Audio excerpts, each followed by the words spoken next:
It's easy to hold your virtue in silence, easy to speak with conviction in your journal, easy to stand tall when no one is pushing back. But what happens when you take your ethos out into the world, into a room that doesn't believe in it, into a workplace that rewards compromise, into a system that sees virtue as weakness? Most people have convictions until they cost something. This is where philosophy ends and resistance begins, because virtue means nothing until it's tested. There's a comforting myth in modern virtue. I'll just lead by example.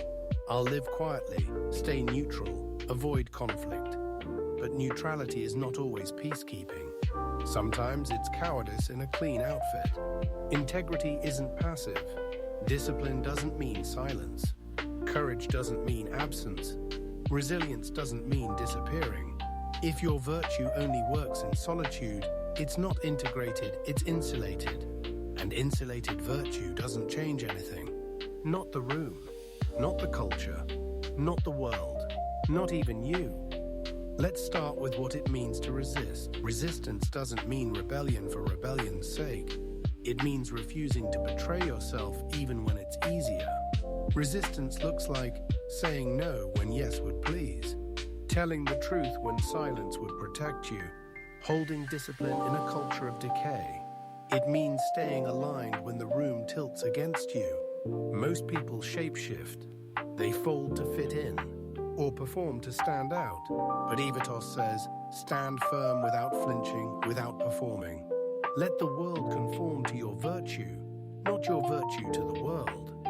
Environments that erode. There are places that drain your virtues, rooms that punish honesty, teams that reward fake harmony, families that weaponize guilt.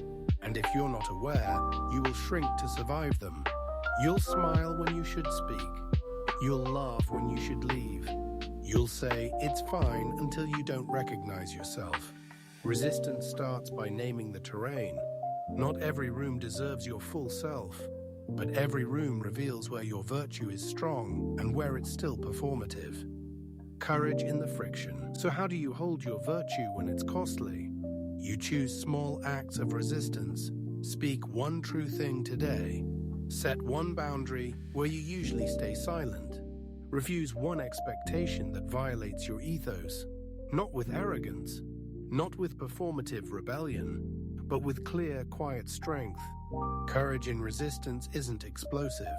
It's relentless. It's saying, this may not make me popular, but it will make me whole. That's the cost. And that's the proof. Cost of compromise. What happens when you don't resist? When you bite your tongue too many times?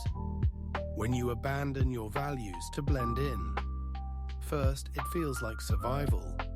Then it becomes a habit. Eventually, you forget what you stand for. Because compromise leaves a residue, a slow erosion, until one day you wake up and realize you weren't rejected. You were erased by yourself. Final challenge. This week's challenge. Identify one place where your virtue shrinks. A room where your courage dims. A conversation where your empathy twists into compliance. A relationship where your resilience breaks into silence. Then choose one act of quiet resistance. Speak clearly. Say no. Hold the line.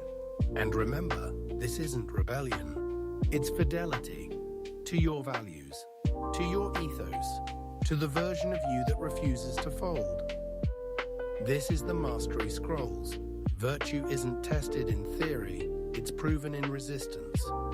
As always, stay strong and live your ethos.